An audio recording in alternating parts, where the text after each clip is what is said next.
Motion to approve the Smithville Planning Commission regular session minutes of December 10th, 2019. Who will second? Second, Connor. And vote. Voice vote. Voice vote. All in favor? Aye. Any opposed? Let's move into the staff report. We'll go quickly. 51 permits last year for single-family homes. I think we had 6 commercial that were, when we issue them, it's when Brady kicks out the permit form, which is an invoice to the building. Some of them have been paid for some of them there as they process. But ultimately, 51 houses and 7 commercial. So we've got a lot of construction undergoing stuff. We have some of them finishing up. As you know, Taco Bell's open. That's great. Yeah. Sweeper's opens next Monday. Yes. They will open. We're going to ask folks, we're going to put out a social media post as well. We put one on Taco Bell open. Hey, traffic may be changing a little bit with a new light and all that. Be cautious. We think the same thing is going to be true with scooters when it starts. The traffic's we're going to have some changes to the traffic pattern. More people may be turning left or turning right in that intersection. Be cautious there. And it'll even be worse when we get the co-opening of the grocery store and the Porter's Ace Hardware, which are scheduled for later this year. As I understand it with the contractor, they will commence the work on the Price Chopper next week. They're going to start after dig out the entire base, 3 foot, and a new rock base for the whole building pad. That'll take some time. That's what they're going to start. And they'll be working their way up to get to the concrete walls that have walls that they set in with cranes, those tall concrete walls. And that's been the delay in their project, which has been when they can get delivery of the concrete panels. The airport construction, all the other stuff that's going on around the region, just everybody's backed up. Anticipate another very, very large building. It'll be the biggest building in Smithville. Will be coming later this spring with the medical marijuana facility. They're looking at an 87,000 square foot facility, which is 25,000 square foot bigger than the grocery store will be. So that's a big move. That's the new grocery store plus the existing grocery store combined. Yes, roughly that. New would be, yeah. That's just for the growth facility? That's their, it's the grow. They also were awarded the manufacturing, and they're going to have their headquarters there, as I understand as well. Haven't seen any plans yet. I know they're in design. The big thing for them is they must be getting close, because I met with the developer of the subdivision late this afternoon. He needed to adjust some lot lines about 50 feet to give these folks an additional 50 feet for a loading dock or something. And he said, how do we do that? So we get the first one recorded, then we can easily adjust the lot lines between existing lots. It's real easy. So will Smithville be their U.S. headquarters or their headquarters period? Yeah, it'll be the reserve headquarters. Yeah. Yes. Because I believe they'll probably have to keep everything state by state until something changes on the federal level. The RV storage place is going up. Obviously, they're kind of in a quandary as it relates to the weather when they're working outside with metal. And when the winds pick up, it becomes very difficult to set garage doors when you got 20 mile, 30 mile an hour gust winds. But ultimately, their progress is their plan is to be open in spring as well. So we are moving forward. Last night, comprehensive plan, you were all there. I don't really need to go into detail. It was a very productive meeting from my perspective, what I saw you guys doing. It seems to be in good shape. In the future, as we progress, I anticipate that because of the focus of what we're doing, the task forces for each of the 5 pillars are going to be a focus. We'll ask that each of you kind of hit on one of those. We won't necessarily need, and so we won't be implementing the steering committee concept that we were originally looking at, because it's going to be a very deep dive with the citizenry. You guys are going to be directly involved in each of those task forces. So hopefully, your input and your sharing will occur there. We are hoping to schedule, I don't know when it's exactly going to start occurring, but we anticipate at every planning commission meeting in the future, don't know if it'll be February or not, that David from Future IQ will come and give you a brief update on where we're at. This is where we're at, this is how it's going, this is what we're looking at. So it'll kind of be a steering committee concept, but he's going to keep you guys up to date, understanding where things are, asking for your input as it relates to the overall aspect of it. And it'll obviously be available to the public, it's going to be a public meeting, so the public can get updated as well. But everything I've heard from the consultant to everybody else that's been there, very pleased with the productivity of last meeting's meeting. There were a few folks that were disappointed, but that's another day. Few meeting very few. So, if you have any other questions? When will the target group start getting together? I couldn't hear you. When will the target group start getting together? Oh, the task force stuff.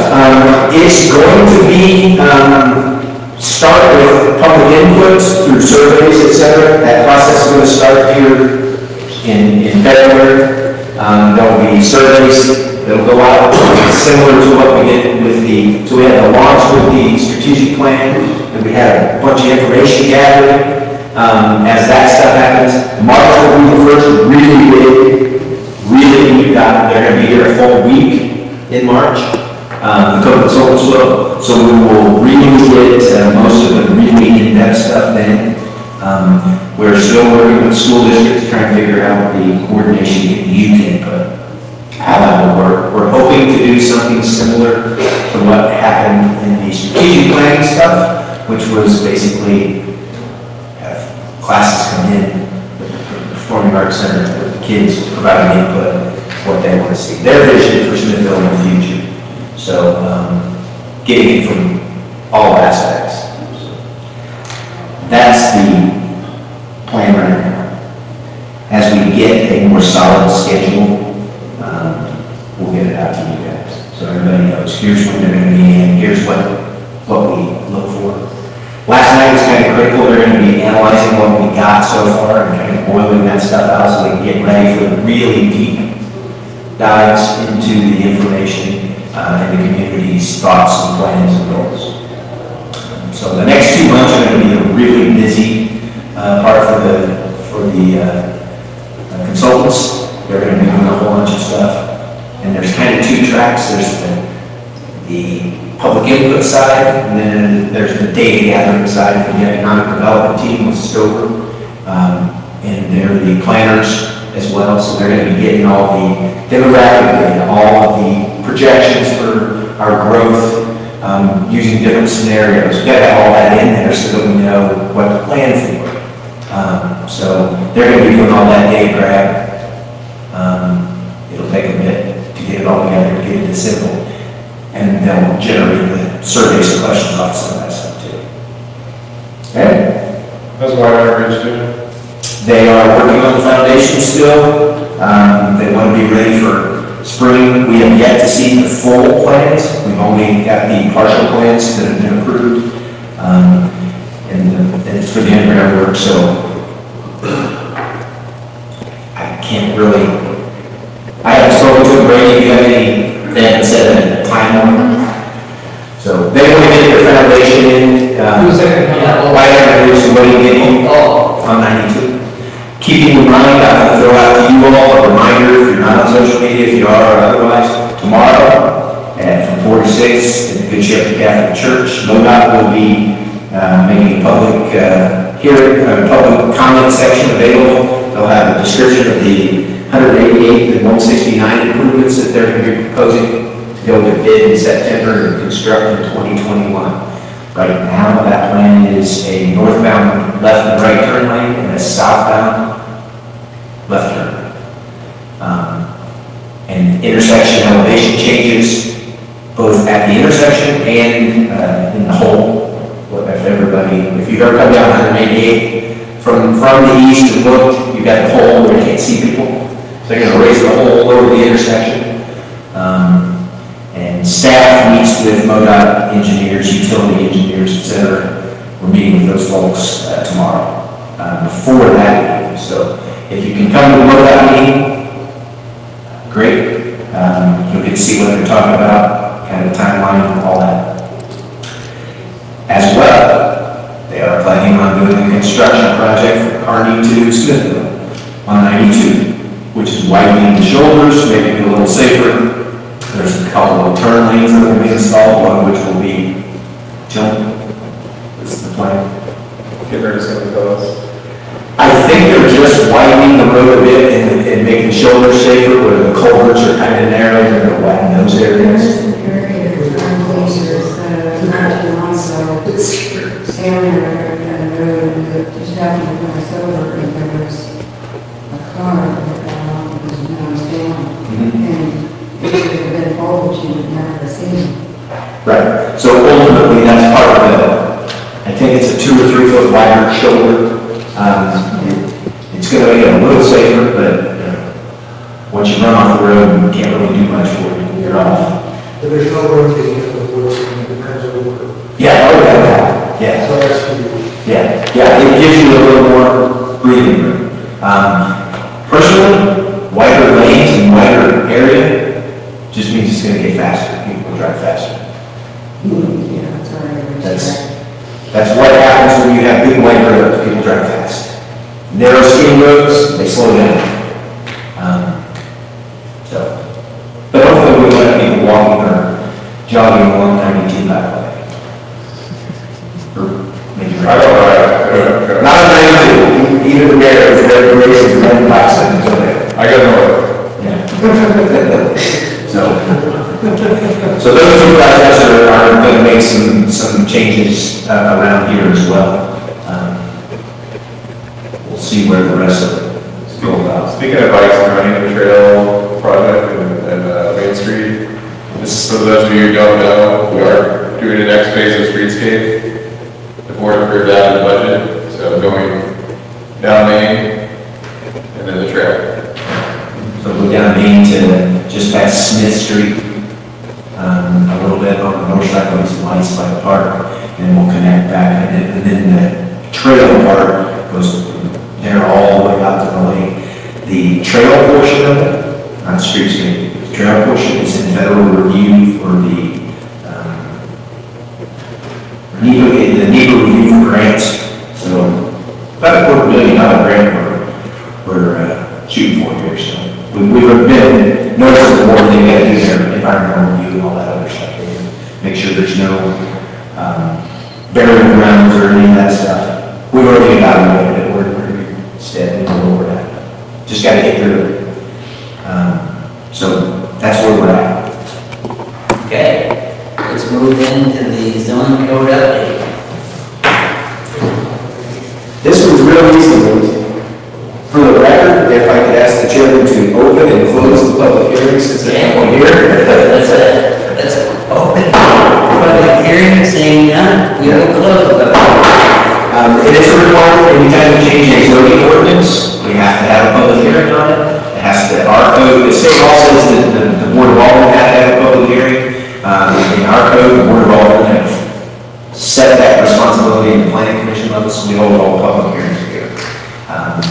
So we've had a public hearing. So ultimately, what you have before you is a copy of a document from the city's codification company, the general code. So if you've ever seen the city codes online, that company that puts them online does an annual review of state laws, and then every 5, 10, 15 years, depending on the client, they come back and make recommendations like this.